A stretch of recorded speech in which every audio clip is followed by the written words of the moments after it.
Mes amis, vous êtes confirmés en un jour qui est un jour de fin.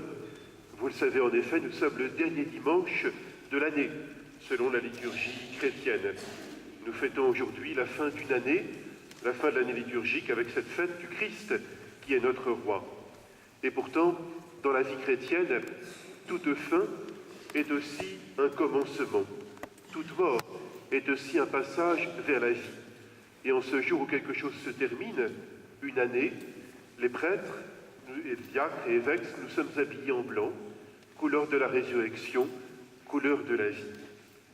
Ainsi de la confirmation, de votre confirmation, qui peut être perçue comme la fin d'un parcours de vie chrétienne. Elle achève ce qui a été commencé par le baptême que vous vivez dans l'Eucharistie. Mais votre confirmation est aussi, elle est d'abord un commencement, elle est un envoi. C'est ce que nous montre chaque messe. Ce sera la dernière parole que tout à l'heure le diacre nous dira. Allez, allez, cela ne veut pas dire allez-vous-en, mais cela veut dire allez, allez et soyez mes témoins.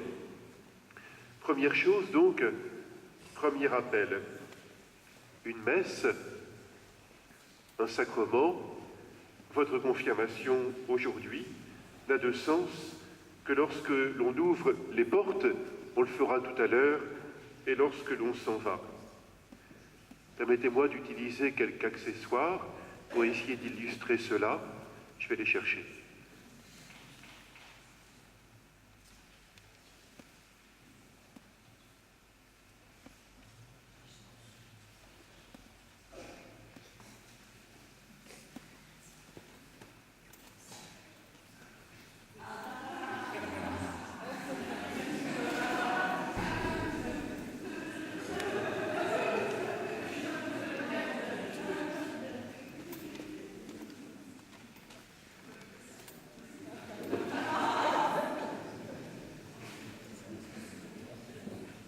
Certains sont au courant, ils expliqueront aux autres.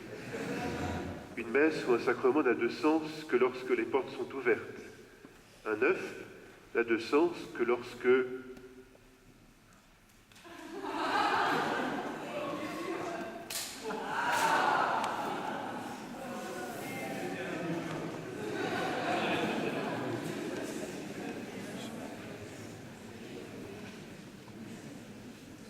un œuf n'a de sens que lorsque une coquille est elle-même ouverte et lorsque la vie peut surgir, que ce soit la vie d'un poussin qui va grandir, que ce soit la vie de ce qui nous nourrit lorsque nous mangeons les œufs que nous utilisons en les brisant pour faire une omelette, parfois une très grande omelette, comme on peut voir sur tel ou tel film.